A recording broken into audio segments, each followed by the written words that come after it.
see that this thing has already started the Wit Factor in its introduction. I've never been introduced this way. And the grammarian in me applauded at two words that he used, epiphany and plethora. And yeah, great. So I believe I'm audible and visible. Splendid. Let me start presenting my screen. Let me know if this is visible. Awesome. All right. Now I've gone on presentation mode, which means I won't be seeing any of you. My screen is filled with the presentation. Okay, splendid. Let's kickstart. This presentation is titled as Preparing for the Toastmasters Humorous Speech Contest. It's something that you can apply for anything, your regular speeches. If you're following engaging humor, you can apply that. And some of the learnings from this educational session can be even applied in real life situations.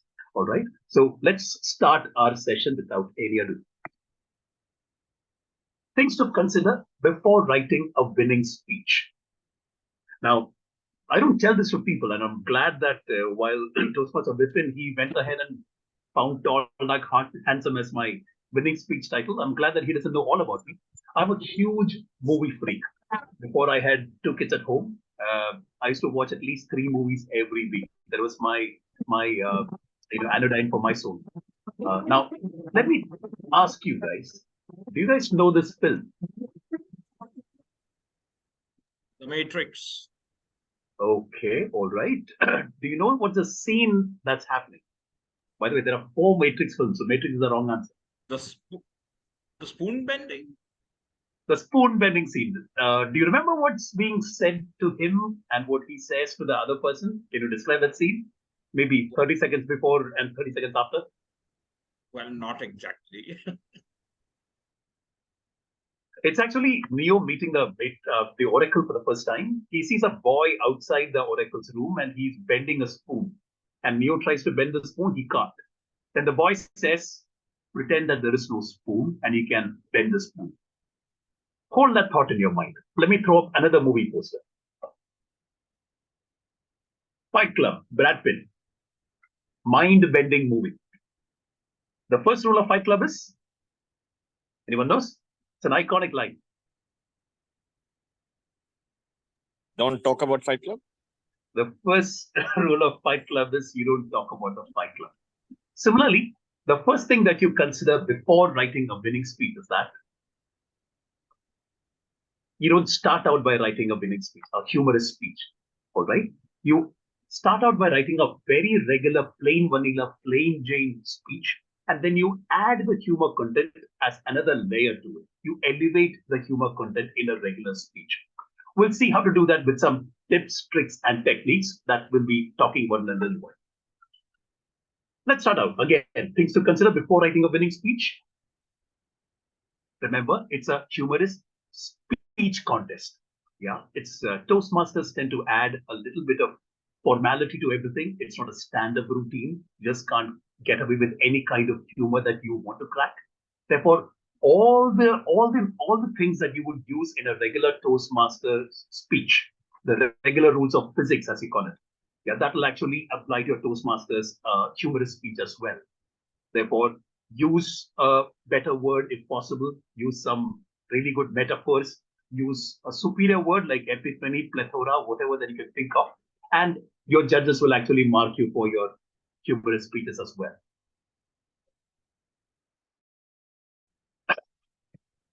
Let's take a look at the judges' evaluation criteria thoroughly. Now, this is the judges' evaluation criteria. And I've been a champion in both HSC and ISC. And one thing that really stands out to me is how identical these two evaluation criteria is. Many people tell me that they don't have a mentor. They do not know how to go about writing a speech, what to focus on, what all to add, blah, blah, blah. And I tell them, go through the judges' evaluation criteria and you'll find a ready blueprint on what are the items that you have to focus on when you're writing a good speech. There should be very good, impressive speech content because that's got 55 points. Very good delivery, 30 points, and language. I would actually club content and languages together. So you have about 70 points. 70% is on your content and 30% is on your delivery. Now, if you look at a humorous speech, the only place where humor is relevant, and this is the HSC judging criteria, audience response here 15 points there, and they have laughter written there. That's the only place where the HSC actually differs from the ISC. Everything else is the same. You need to have a message. You need to have clear beginning, middle, and an ending. Start impressing the grammarian with great language. Have new ideas. Have original thought, and etc. So people think that writing a humorous speech is difficult. I say no. Actually, writing a regular speech is what you should be doing, and then go on and add that additional layer of humor. Let's take a look. Some tips to elevate the humor content. How do you do that? Humanity's inherent and perverse proclivity for miserable stories. I said 3 seconds ago that try to use a superior word where an inferior word would just serve the purpose. And this is me walking the talk. There is this author called Edgar Keret. He's an Israeli author. Has anyone heard of Edgar Keret? Quick unmute or show of hands. I can't see show of hands. So let's No. Okay, quick enough. Edgar Keret is, you can think of him as Chetan Bhagat on performance drugs in Israel. Right? When Chetan Bhagat came into the Indian literary scene, he was a hero. He was writing for the masses. Edgar Keret does exactly that. Israel's got a population of, I believe, about, 18 million or something. And his books sell 20 million. I mean, 1/4 of Israel's population have bought his books. And just to put things in perspective, in India, a book is called as a bestseller if 10,000 people or so buy those books. All right. So Edgar Keret is a bestseller many times over. His stories are humorous and they're short. The longest story that you'd find would be maybe 3 pages long, and the shortest story is usually 3 paragraphs long. So he's one of those people that writes very beautifully. He goes by the by the maxim that brevity is the soul of wit. And he once made an observation in one of the books, is that we have an inherent and perverse proclivity for miserable stories. We tend to believe stories that have some amount of negativity in them. Case in point, why are you late for office? The first thing that we would say is like, my God, there was this accident on the road and there's a traffic jam, there is blood everywhere. We go on to give a very graphic, gruesome description of the accident and the entire traffic jam that it would have caused. Whereas the reason why you got late was because you woke up late because you're watching a movie the previous night, right? No matter what, we will never think of stepping up the boss and saying that, you know what, just coming to office and I got this call from an unknown number. And I picked up that call and it happened to be Mukesh Ambani. And he told me 15 different things that I should be doing in order to take our organization, to ensure that our organization leapfrogs ahead in the next 3 years. And these are those 15 things. Now, even if that call was real, chances are your boss would ask you to take a hike, right? Your boss will not believe. He'll actually believe the miserable story better than the Mukesh Ambani story. We as human beings, we tend to have this inherent and perverse proclivity for misery. We smile at misery all around us. We actually smile at every single aspect of misery. We smile when miserable things happen to people that we don't like, right? Because serves you right. Yeah. You had to, this had to happen to you. You deserve it. We smile when miserable things happen to complete strangers. Yes. Imagine you're walking down the road and a crow does a job on the person walking opposite you. Yeah, right on his nose. You smile at that person. Why? Because it's a sympathy smile. Sorry, it happened to you. Yeah. It's also a relieved smile. Could have happened to me, but it happened to you. Better you than me. We smile when miserable things happen to complete strangers. We also smile when miserable things happen to people that we love, to our best friends. Why? We give them the solidarity smile. We say that bad times are like good times. When they come to an end, don't worry, we'll stand through this, chin up, we will power through this. We give them the solidarity smile. We smile at every single aspect of misery. They say that the best miserable thing to happen to you is the one that you can smile about tomorrow. The best misery is a jovial memory of tomorrow, right? So think about all the miserable things that would have happened, the top 5 miserable events. Something's happened to my screen. Am I still audible and visible? Yes. You are. Okay, great. Yeah. Something weird is happening. Just Sure. give me 1 second. There's some chat. Okay, all right. Okay, there you go. Where was I? Where Miserable was I, things. Rajiv? So think about the top 5 miserable, embarrassing situations in your life, and therein you will have your humorous speech content. Just give me 1 second. Okay, let's go.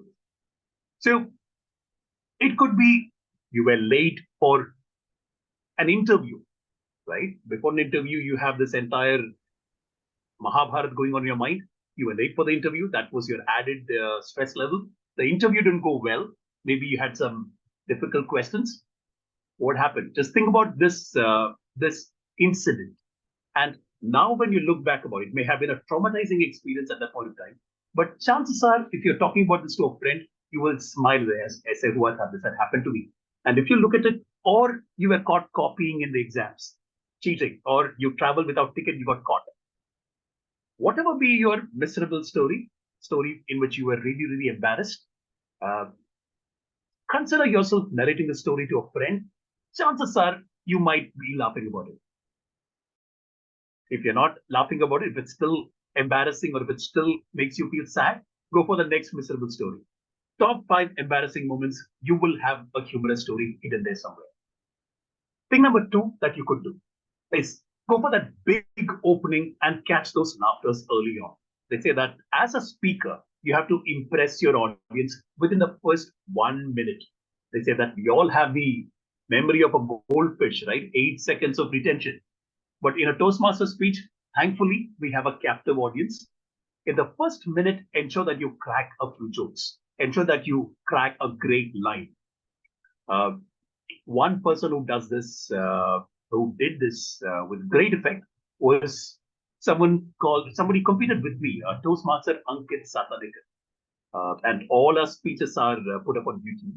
You can actually look up Toastmaster Ankit Satanekar. Satan is like Satan, Satan Ikar, and you'll find it. His speech was titled "You Will Die Alone," and he was introduced. You will die alone, Toastmaster Ankit Satanekar. Toastmaster Ankit Satanekar, you will die alone. And Ankit just launched into the speech. He's like, no, you can't say that, Toastmaster of the day, blah, blah, blah, all of that, right? He didn't really, it was a contest, and he didn't even bother about doing the usual good morning, contest chair, good morning, judges, good morning, Toastmasters, my friends, blah, blah, blah. You're saving even that 5 seconds of greeting by jumping into the entire speech head on. In my case, I used a line which was given by PewDiePie. It's a very peculiar problem that you face when the problem is your face. Yeah. Add that if it's not your original line, give credit, but ensure that you have that big laughter track coming in. I try and encourage people to have at least one punchline every 45 to 50 seconds. 7 minutes. So you ensure that you have at least 7 punchlines that people will laugh about.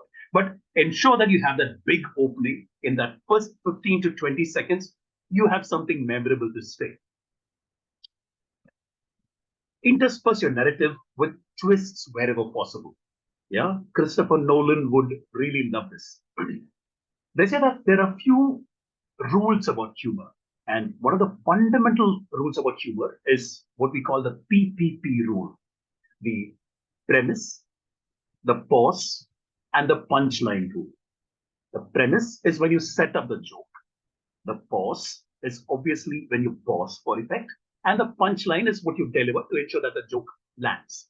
Now, the punchline could be something that is either elevating the humor content in your joke, or it could be something completely different. You're taking the audience to believe that your story is going this way, then you're just flipping it around. It's completely unexpected.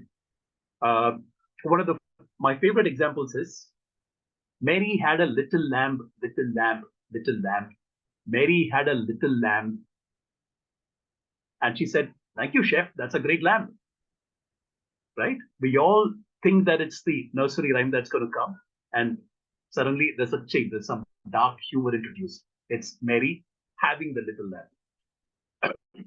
Try to intersperse your narrative with as many twists as possible. If you can manage to do at least 2 twists in your humorous speech when you thought that something would be like this, but it was like that, audience would love you, your speech will land much better, and the judges also will be loving you.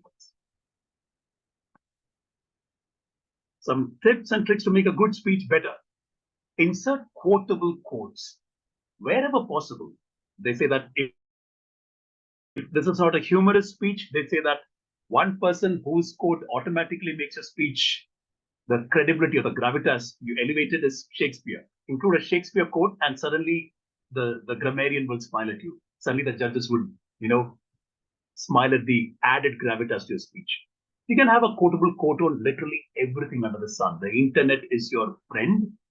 Whether it's a joke about marriages, you can have one-liners about it. Whether it's a speech about funerals, you can have a funny one-liner about it. You can have quotes and try to use as many relevant quotes in your speech. Don't overdo it. I would say that the best place to insert a quote would be the beginning or the end. Otherwise, in between, if you're using, then you're kind of doing injustice to a quote. And I say that do not use anything that doesn't take your speech forward. So if you're using a quote, go for it in the beginning. It's a great way to wake up the audience to ensure that you get the audience's attention if it's a great quote, or use it at the end as an anchor to your speech. Insert a movie dialogue. Now, this is something which is very, very, very underused. They say that no matter wherever you are in India, there are a few things that connect you to the people around you. Number one is gold. Number two is how difficult it is to get married. And some people say it's difficult to stay married after that. Number three, cricket. Number four, politics. Number five is either food or movies. No matter what, everybody will have an opinion about movies wherever you go, right? So if you start, if you can somehow make some of your speech in the form of a movie dialogue, probably this would be better if I just give you an example. Now, in Bombay, we have something called the Mumbai locals. And they're insanely crowded. They can probably take an X number of people. And they say that it takes 7X the number of people, 7 times overpopulated. We're all kind of, clubbed in together, like as the English phrase goes, like a tin of sardines together. Now, I can describe all of this, how difficult it is to get into a Mumbai local, or I can stand like Amitabh Bachchan and say, Mumbai locals ko pakadna mushkil hi nahi, na mumkin hai. Yeah, it's next to impossible to catch a Mumbai local. This is a dialogue from the movie Dawn. Apply any famous dialogue and try to make it resonate with your speech. You can flip the dialogue like I did to ensure that it goes along with your speech much better. Whether it's Ja Simran Ja, Jile Apni Zindagi, or even the Mammootty Vadakan Veeragata thing, or whatever it is, whatever is a famous iconic movie dialogue, if you can own it, adopt it, adapt it to your speech content, believe me, it will stand out among the rest, and go for it. Your audience and your judges will remember it. Once upon a time. This is my top favorite, and I'm this grammar Nazi at the back of my mind. I'm always looking for good words to learn and use. And puns are my favorite form of wordplay. They say that the extent of control, the extent of expertise that you have over a foreign language is the ease with which we can solve a crossword puzzle in that language. So if we can solve the Times of India or the Indian Express or even the Times London crossword, that means you've got a great control, great amount of expertise, great amount of ease with the English language. But they say that the amount of love that you have for a foreign language is the number of puns that you know in that particular language, right? Uh, puns are this, I say they use them to great effect. It's wordplay ultimately. And wordplay, puns, they have a very weird way of making you smile here as well as here. So use puns to your advantage. Let me take a few examples of puns. That would be my favorite would be a Roman general walked into a bar and he puts up two fingers and he says, 5 beers, please, because 2 is a Roman 5. A man walks into a bar and he says, ow, I didn't see that bar. Who put that up? Because a bar can be a rod or a stick or whatever is hung. Now bring the metaphoric part, my favorite. A perfectionist can never walk into a bar. Why? Because a perfectionist sets the bar very high. Yeah? Use puns to your advantage. Puns are those little laughter tracks that you can insert in your speech. If you're running out of punchlines, try if you can think of a clever pun instead. And that's how you can ensure that your speech stands out. Accents and impersonations. India is a treasure trove of accents. It's a treasure trove of dialects. They say that the dialect changes every 20 kilometers or so. The Kochi Malayalam is not the Thrissur Malayalam. The Thrissur Malayalam is not the Kozhikode Malayalam. The Kozhikode Malayalam is way different from the Thiruvananthapuram Malayalam, right? Similarly, I say that India is one country where you can have breakfast, you can have breakfast, or if you're up in the Northeast, you can have breakfast. Try to use accents and impersonations, especially if you're inserting dialogues. They say that if I want to talk like a girl, how do I do that? If a lady Toastmaster says, if I want to insert a dialogue with my father or a male character, how do I say? The easiest way to do that is by giving that person the accent, right? Try to do that, and it'll actually add to the memorability factor of your speech. It'll make the speech all the more memorable, and that's what you're going for all the time. Whether it's a contest or whether it's a regular pathway speech, ensure that you're remembered for your speeches. Use a screen very, very wisely. Thankfully, this piece of the advice is now going out. Thankfully, people have now started to meet physically. But even if you're in a hybrid contest, you can't make it if you're part of a Dubai club and everyone's speaking physically and you're online. You need to ensure that you are making a difference. Use this little window that you have, these little centimeters that you have on your screen. Use them wisely. Move around. You can insert a dialogue, and which means that you'll be talking to one person like this, and the person will be replying to you this way. You can actually make that conversation between a boss and a junior, an elder and a junior, by saying, this is how you talk to an elder, and this is how the junior will be listening to. You can lean into the camera to say something specific, and you can lean back to ensure that, to give your conclusion or whatever it is. Use your screen very wisely. Move. Do not stand at one place and just give your speech. How to make a good speech better? What to completely avoid in your ISC speech, your HSC speech, or your regular Toastmaster speech? Number one, avoid toilet humor. There are a lot many people who try to talk a lot more about toilet humor. It can be very, very gross. There is actually a psychological condition. Anything that you talk about the toilets, it actually repulses certain people, a certain segment of the people. Avoid toilet humor entirely. We obviously do not talk about politics, sex, and religion, so those things are out. Also avoid jokes, avoid humor that delineates your audience, that divides your audience, which means that you don't crack sexist jokes, you don't crack jokes on the other gender. Uh, Young people don't crack jokes on old people. Try to crack the kind of jokes that that you'll be familiar to crack with your friends, right? Husbands crack jokes on their wives all the time when they're in their husband's group. Wives crack jokes about the husbands when they're in the wives' groups. And if these jokes are always never cracked when these two groups come together. Don't crack old people jokes. Don't crack young people jokes. Go for the safe jokes. Try to completely avoid anything that would split or divide your audience. Be safe. What could you do more of? I just gave a list of no, no, no, no, no, don't. Right? This is the do part. Do everything that I said do not do if the victim is you. Right? All these bad things happen to me. I am the bakra. I am the scapegoat. Do everything where the joke is on you so that the audience laughs with you, laughs at you, but they're actually laughing with you. Everything is hands off, everything is permitted if you're the victim and not somebody else. Beware the plagiarism rule. Now, this is a very weird rule that the Toastmasters International team has inserted for a while, and it's something that I personally grapple with. They say that 25% of your speech can be attributed to an external source.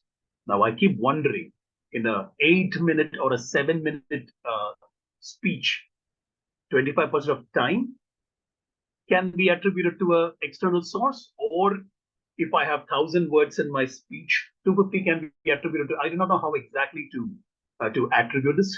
So I try to be safe. I ensure that whenever I'm using an external content, I give credit over there. As Shakespeare said, as PewDiePie said, as Donald Trump said, as Mammootty said in this movie, da da da da da da. Ensure that you give credit whenever using something that is not yours. Be very, very, very careful about the plagiarism rule. While it's 25% is what the Toastmaster says, this is one area where protests are like, it's maybe costs 80% of all the protests that I've seen in Toastmasters contest in India as well as overseas. Give credit for an external source. Some essentials that you should be doing is get a mentor. Ensure that you have a mentor. Now, thankfully, given that we have Udly in Toastmasters, a good amount of evaluation can be outsourced to that. But having a mentor, it's not artificial intelligence, actual intelligence. Somebody who's experienced in Toastmasters curriculum can actually help you elevate your speech, right? So ensure that you have a mentor. A mentor can give you unbiased, unfiltered advice on what's working in your speech and what is not. If you don't have a mentor, if your mentor is too busy, what can you do? I'd say get a bakra, get a victim, right? A bakra is someone on whom you can try out your speech. And it's usually a family member. In my household, it's actually my wife.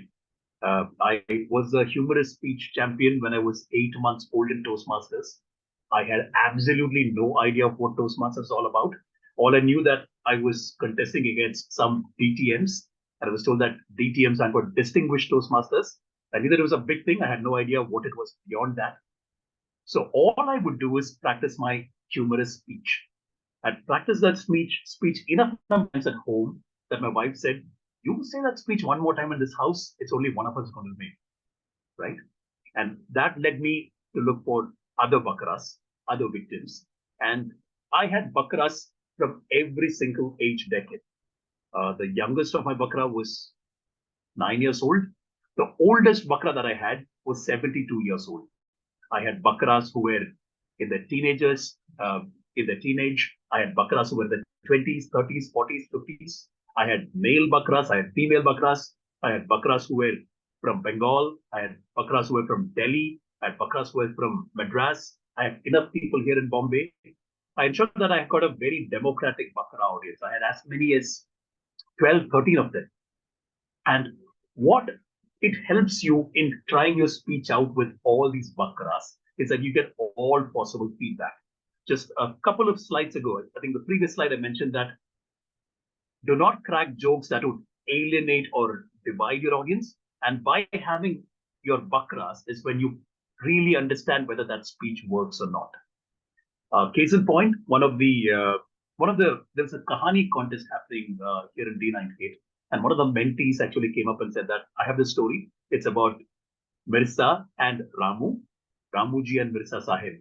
It's a true story on a gangster here in Bombay, and he wanted to convert that true story into a kahani, add some amount of myth to it, and narrate it. Somebody told him that, you know what, these are difficult times. Your story, the two key characters, one's a Hindu, one's a Muslim. Do not try that. You have no idea what could be misinterpreted. Therefore, stay away. Try to use both of them from the same community. That's the kind of attention that we need to pay globally, because it's a woke world. It's free speech. Everyone's got an opinion, and their opinions may not match. Therefore, be very, very, very mindful of what you say, especially on a public forum. So get a bakra, and that's how you get multiple opinions, and you can pick and choose whatever opinions that you feel is relevant. Lastly, practice. Whether it's an ISC speech, whether it's HSC speech, whether it's evaluation, practice. Practice wherever, whenever, however you can. And this is not just contest speeches. They say that if you keep doing the same thing that you do, you are not really getting anywhere. Toastmasters is that little 6-monthly window that we get to elevate our levels, right? So I hate people who walk into meetings saying that, I was a VP Ed once upon a time. And 3 days before the meeting, I get a message saying that I just went through my eval resource. Tell me how do I start writing my speech? And I tell them, don't take that speaking slot there, because you're not prepared. You need to actually present your best foot forward so that somebody can evaluate you on your best foot to ensure that you step up. So practice your speech, whether it's your icebreaker, whether it's your pathway clearance, whether it's a contest speech. Practice your speech. Only then will you own that speech. Only then can you actually put your best foot forward. Only then will you improve. Okay, it's an evening session. So in case you're sleeping all this while, then yes, recap. Start with a regular speech, complete it, and then make it fun.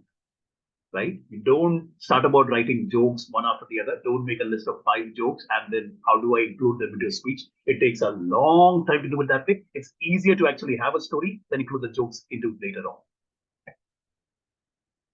Can't find a topic to write? Think of the top 3 most embarrassing stories from your own life.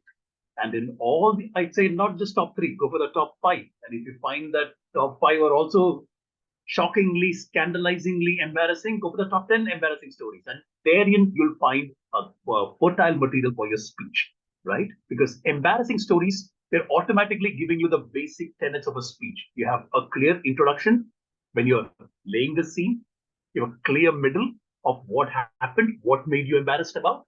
You have a clear conclusion. What's the learning from this story? You have a clear opening, middle, and closing when you think of these embarrassing stories. And it actually makes people laugh. So you have your fertile material. Polish your speech by applying the usual Toastmasters. I say the masala. Use better words where possible. Use good body language, vocal variety, whatever that you would use to elevate a very regular speech. Use that in your humorous speech. The same rules of the universe apply. Go for the big opening and the big closing. Believe me, we all have the attention. Do the twist. Yeah, do the twist. It's actually a song. Twisting is also another way to ensure that you have the audience's attention. They think that you're going this way, but hey, you just did this magician thing. You've gone the other way. Avoid anything, like I said, that divides your audience. Ensure that your speech is democratic. It's acceptable to the entire populace. Mentor and a bakra, at least one of them, ideally both of them, they'll be your eternal saviors. And practice. No matter what, practice. Lastly, have fun. It's a humorous speech after all. I guess that concludes my segment here. We can throw open for questions, conversation, answers, anything that you'd like me to go over. I'll be happy to do that when you stop sharing. Okay, there you are. Cyril is all up for questions. He wants that interaction. He's looking for those burning questions more than the session, I would say. I'll start with a few questions of my own, which I get from various educational sessions. The first question that I usually get is, I'm embarrassed about my embarrassing moments. You know, I can't say them in public. Yeah. So I actually do this exercise. I tell people when I present that, I say that, let's stop the session now. I give you 10 seconds to think of the most embarrassing 5 moments of your life. And roughly about 6 seconds, I interrupt. I say that whatever you thought of right now is probably the very, very unmentionably embarrassing thing. Ignore that and move beyond. All right. So believe me, in your embarrassing moment, in your embarrassment lies someone's humor.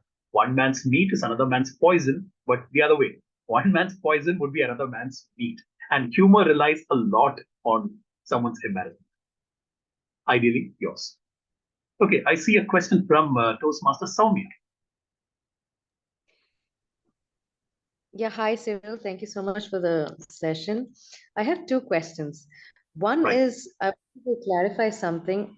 One of the points which you mentioned, you said, you remember you gave an example of setting the bar and one bar example. Right.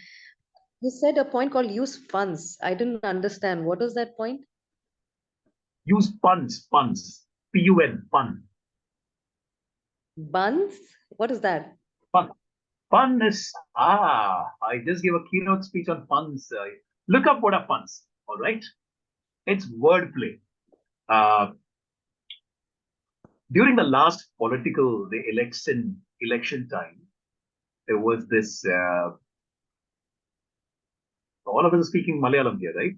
Varu means come, Taru means to give, isn't it? So during the election season, you have a lot of politicians who say, Varu, vote Taru, right? Come and give me your vote. Now, there was a cartoon that was doing the rounds.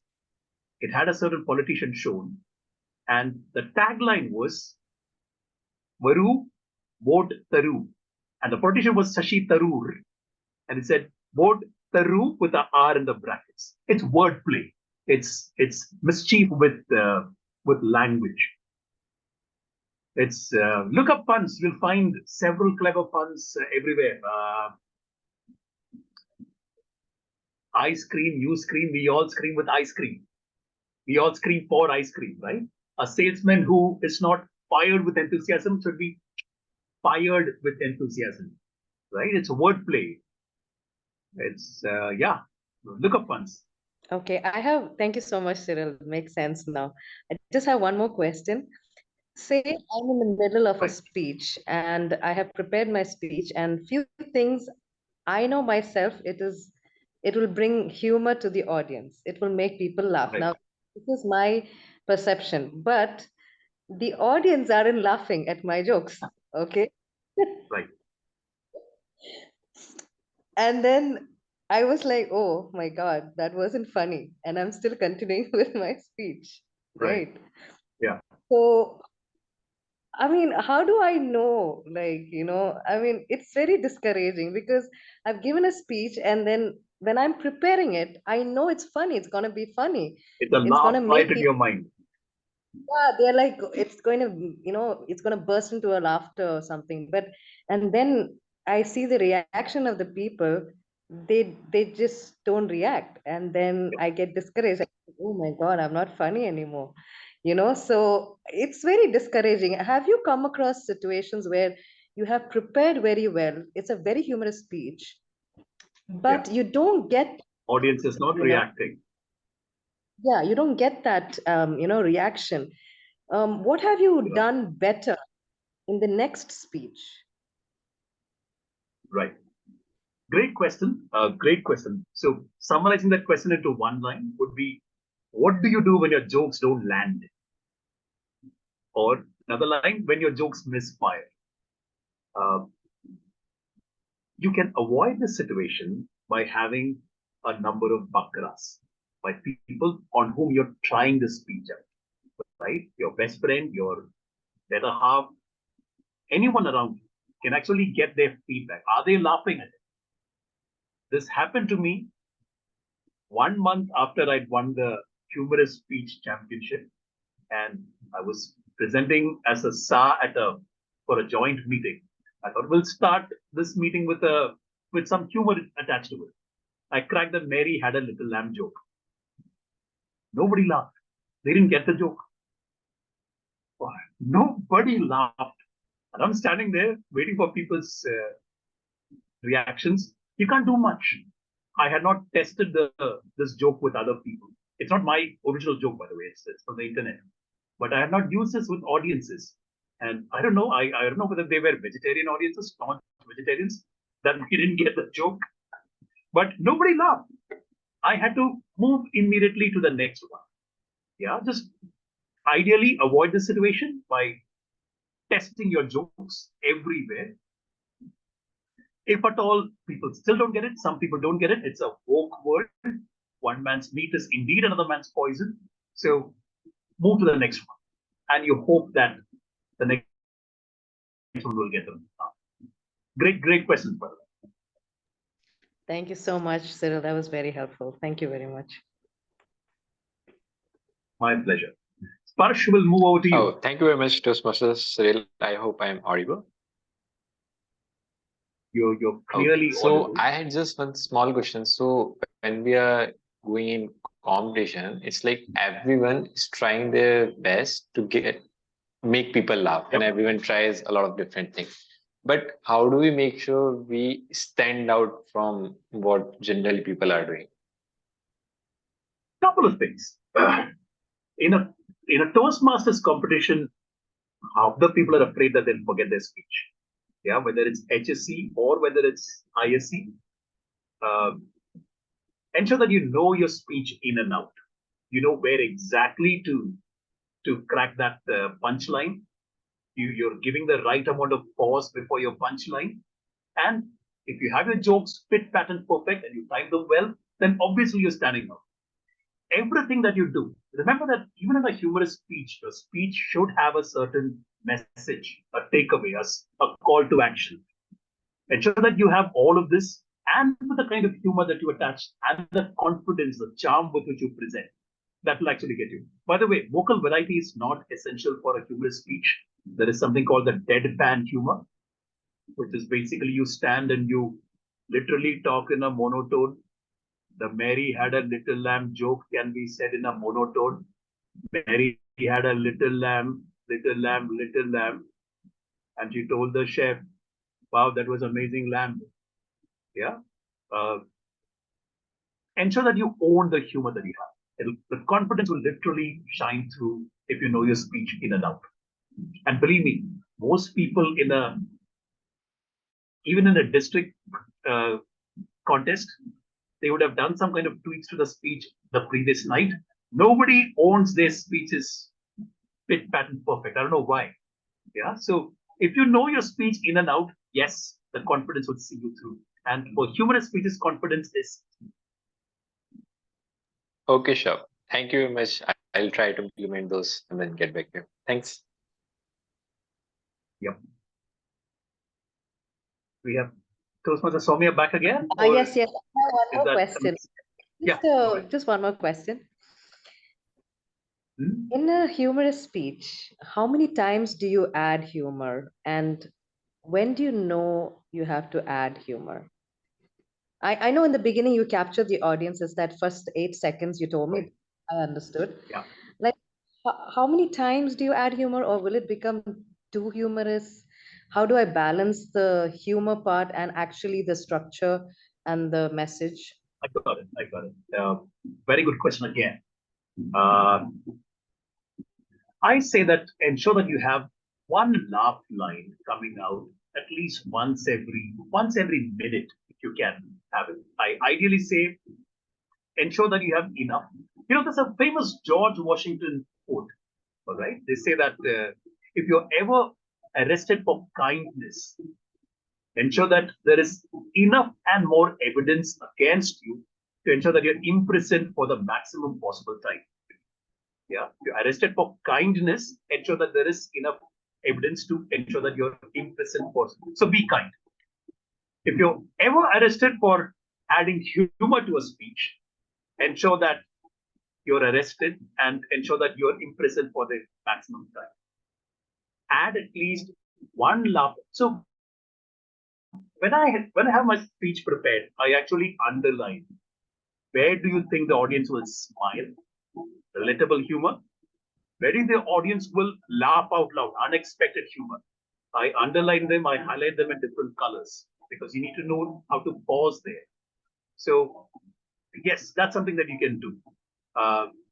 Follow this rule, have at least 7 jokes in a 7-minute speech, 7 places where the audience would really laugh out loud. Ensure that the last 1 minute of your speech is serious because it's takeaway. Again, that's a twist, right? Everyone's expecting a laughter track. There is when you twist the tail. So yeah, 1 joke every minute is 1 laughter line, 1 punchline every minute. Will actually see that will ensure that your speech is humorous. Thank you, Cyril, once again. Thank you. Prashant has turned on his camera. Yes, there you are. Hi, Good to see you. good evening. So I was just wondering, what is the difference between stand-up comedy and a humorous speech? Great question. I get this all the time. Stand-up comedy and humorous speech. A humorous speech actually from the entire 7 or a 7.5 minute of it, it's centered around a particular topic. Yeah. Stand-up comedy can be on anything. You can start talking about your mother-in-law, end up with your neighbor's mother-in-law. All right. There's a certain uniting line that should be there in your Toastmaster speeches. You can't get away with cracking wisecracks that are not unrelated. All your jokes should be related to your main theme, very closely related to your main theme, if it's a contest. Because go through the judges' criteria. There are actually marks given for each of this. How relevant are your thoughts? How well is your speech structured? Your speech development and all of that. So yeah, a stand-up comedy, I attempted it actually in real life. It's very difficult, by the way, because it's like table topics. You need to react to what the audience says. It's again free speech, right? You're in the best punchline, and somebody in the audience gives you a better punchline. And who is a comedian now? The joke's on you. So yeah, in a speech, it should all be themed. It should all be relevant to your line. Another thing that I tell people, in your speech, we all speak 100 words to 125 words per minute. So no matter what, your speech would be 700 words or maybe 1,000 words at the best, depending on your speaking rate. Each line should actually take your speech forward. You can't add, stuff from everywhere, masala everywhere if it doesn't fit. It's like you don't have a person with my face and suddenly a very prominent nose like Shah Rukh Khan. It looks pretty weird, right? So if a joke doesn't fit, if a line doesn't fit, it stands out, and you don't want the negative standing out in your speeches. So yeah, make it fit. Thank you. All right, so we are on time.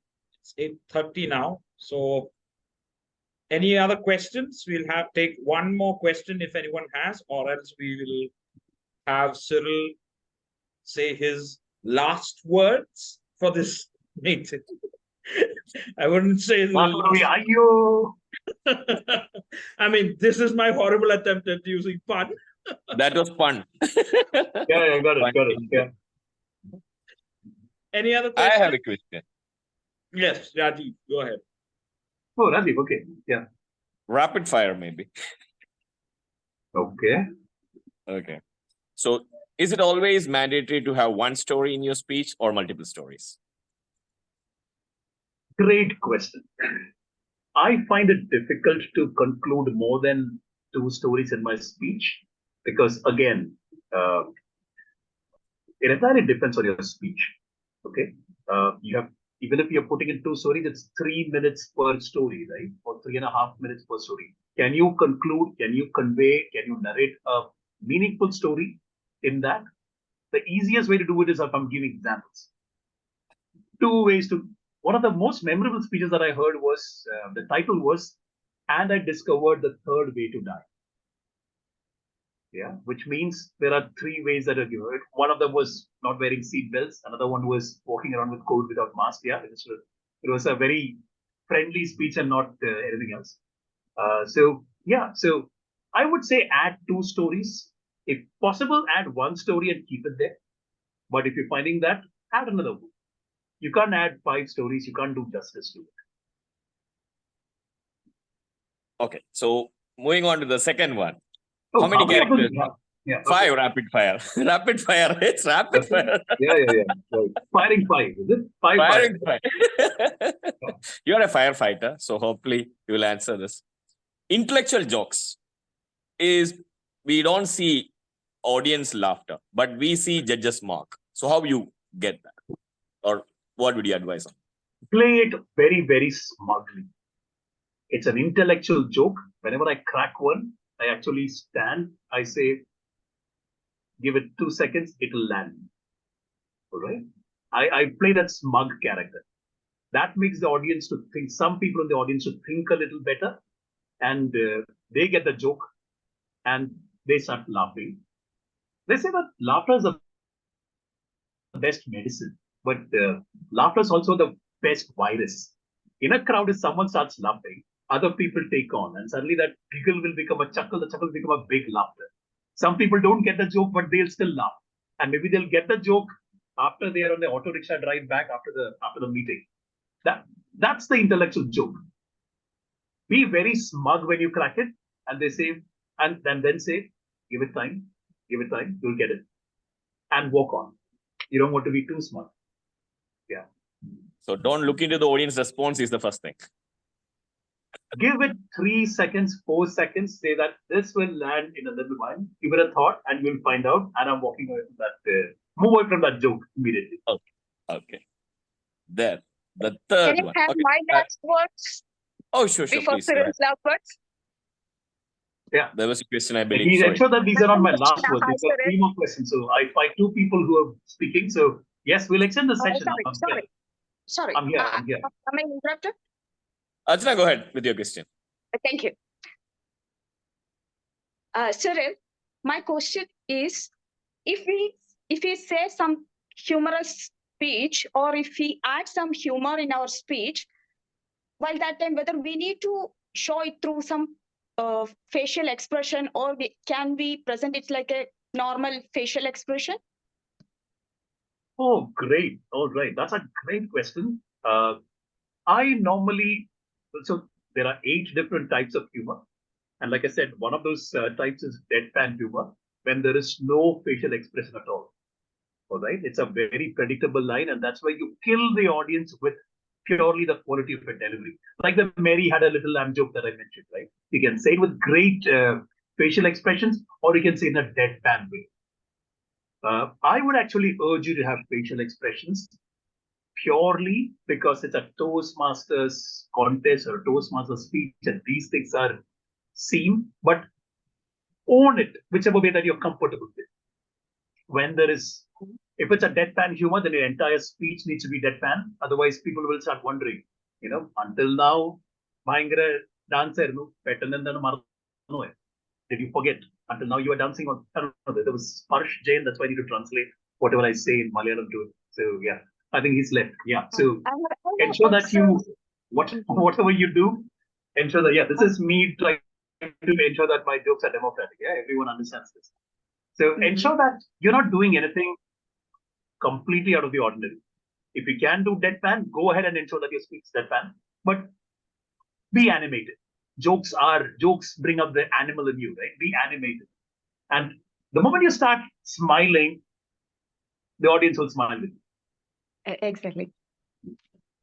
I have observed many Toastmasters, when they crack some jokes, they laugh with audience. And Yeah. sometimes I have seen few Toastmasters when they say something, it might be jokes, but the audience need to understand and laugh on it. They will not show Right. any facial expressions. Right. So, like Rajiv said, the intellectual joke, no Mhm. facial expression. I'm waiting for you to get it, and time's out. You'll get it. Thank You know? you. Yeah, that's how you attack it. Great question. I found Alfred. I believe he may have had a question, but then we'll come back to the remaining fires of your rapid fire. Yeah. Oh, no, Yeah, okay. hi, Cyril. Hey, hi, Hey, Alfred. Cyril. Hi. Yeah, hey, that was a great session, by the way. 2 questions. Right. If this session is being recorded, will I be able to rewatch this again by downloading it, or if it's on demand or anything like that? Within would be the right person to answer that question. Yes, this is being recorded as you speak. This will be put up on our YouTube channel, which will be launched pretty soon. So you can watch it, rewatch it, and keep on watching all the time you want. All the time in the world is available for you to see that tall, dark, and handsome Cyril speaking about humor. So this will be coming up next month soon on our YouTube channel. So please wait for the updates. You'll be updated on it soon. Okay. Thank you, Vipin. I'll reach out to you for that matter. And Cyril, this is for you, by the way. I always, when I pass by this wall post, I always tend to chuckle if I'm high on drugs. This is dedicated to you, Cyril. It says Thank you. high on Thank IQ. you. Nice, exactly. That's great. All right. The most, I think one of the better puns that I've heard on drugs is we follow what Gandhiji says: simple living, high thinking. Yeah, is Soumya here? That's a fun song. I got it. I got it now. Yeah. I got it. Yeah. Right. Yes. So that's it from my end, Cyril. Thank you. Thank you very much. Yeah, Thank you. Thank you. Rajiv, Alfred. remaining are your rapid fire questions left? Before Rajiv does that, just for the record, given that you guys are putting this up on YouTube, my speech was titled "Tall, Dark, Handsome," and I said tall, yes; dark, yes. When it gets really, really, really dark, extremely handsome. Yeah. So just for the record, that's how. Don't. Yeah. Go on. Over to you, Rajiv. Yeah. My God, let me control my laughter first before asking you the question. I'm sorry. Wait. Let me control my laughter first before asking you the Oh, no, question. yeah, It should be in a serious mode. Question shouldn't be in a laugher mode, right? Okay.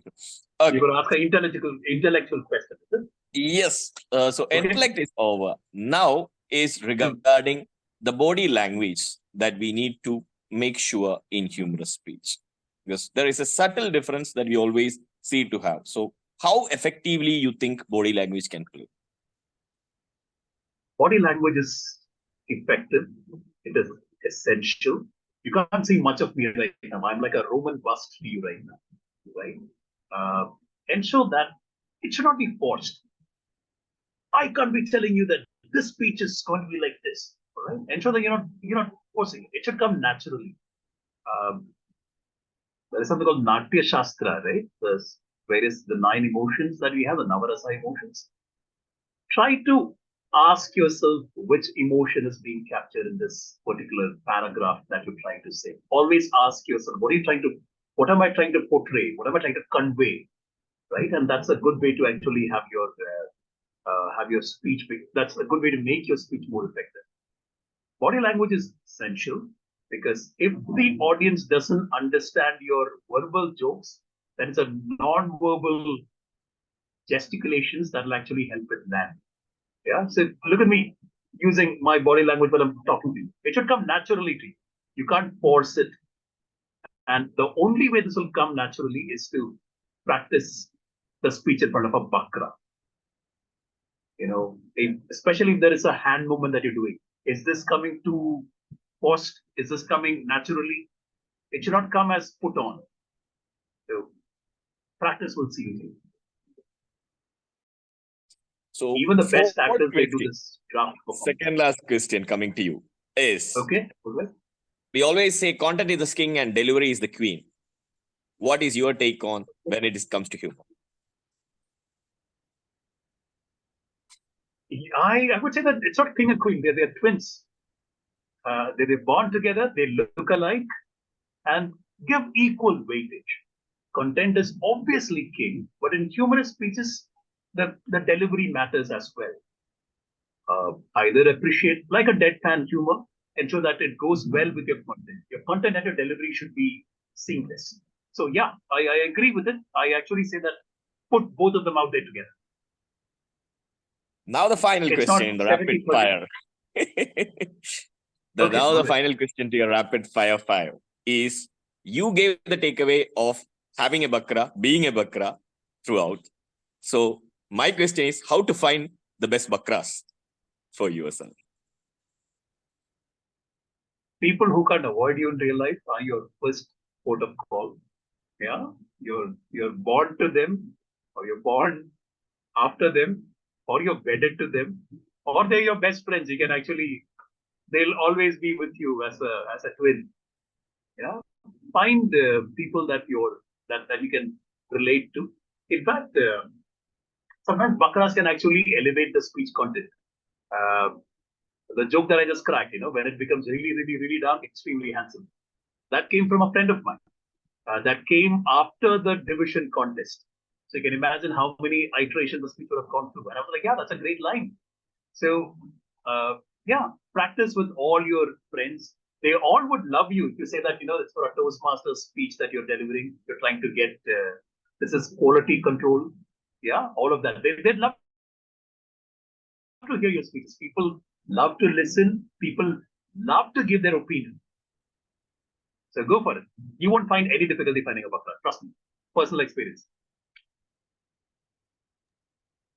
Thank you so much. Now I'm not giving you much time. I will just pass to Vipin. Before I do my winding up, I will have the last words from your side. Well, the last one is hopefully not. But Toastmasters, I would say it's not like the usual thing that you say. The best thing to do is to show up. Well begun is half done, and all of that. You need to put in effort. Just by attending meetings, by being a mute spectator, you're not improving yourself. One place where you would actually improve only if you strive to put your best foot forward. It's supposed to be a very and it is a very encouraging environment, a supportive and encouraging environment for you to become a better leader, better speaker. That will happen only if you put in the best effort of it. Go for it. Learn that additional word, the word of the day that the grammarian drops in the meeting. Ensure that you use it, right? Otherwise, it's just one of those things that you take up, forget. So put in your best foot forward, and you become a better version of yourself.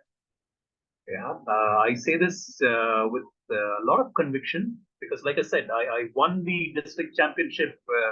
Oh my God, you're going to put this on YouTube, but let me say it. I thought the district championship was like being a Mumbai district champion. At that point of time, I did not know that District 98 was 7 states. Now it's, I think, 3 states now. I had no clue. And I didn't need to. I was so focused on my speech. I was so focused on getting the best version of myself out there. Believe in your story. Ensure that your story needs to be told. Tell yourself that your story needs to be told. And that puts in an additional layer of commitment, conviction to whatever you're trying to say. And you become a better version. So step up, embrace the discomfort, embrace the fear. You either underline your fear or you undermine your fear. And if you try enough times, you undermine your fear always. Yeah, so make that effort and you'll find it's reaping great rewards for you. Fantastic. Thank you so much, Toastmaster Cyril Paul. And I believe this has been a phenomenal session for all of us. A lot of learning for free. That is unbelievable, right? So I think that is something Cyril would have got. Intellectual joke, I would say. Unbelievable. So a lot of wisdom coming out free from the champion himself, Toastmaster Cyril Paul. Thank you so much. And let us all strive to elicit laughter by avoiding illicit topics and talking about our stories so well. But I'm so glad that I got you here for our session today. As an area director, I'm so grateful for you to you for taking the time here, sharing a lot of wisdom, making sure that you tickle those funny bones that all of us have while throwing away, I would say, throwing away wisdom, nuggets of wisdom. And I'm so glad that we had you here. Thank you so much, Cyril. Looking forward to have you more often in the, not just in India, but in our Rajiv is saying no. I mean, he says my bakra, I won't leave him. Probably Rajiv is going to make you his bakra. So please be wary, Cyril, because the connection that Rajiv has with you will certainly turn out to be your last section, I would say. Thank you for the warning. By the way. So thank you so much once again, Cyril, from the bottom of the heart, on behalf of Area J4, District 121, and all of us who are here. Thank you very much, Cyril. It's been a pleasure to have you. Looking forward to hear from you more often and soon. Thank you so much. And on that note, congratulations on becoming a father.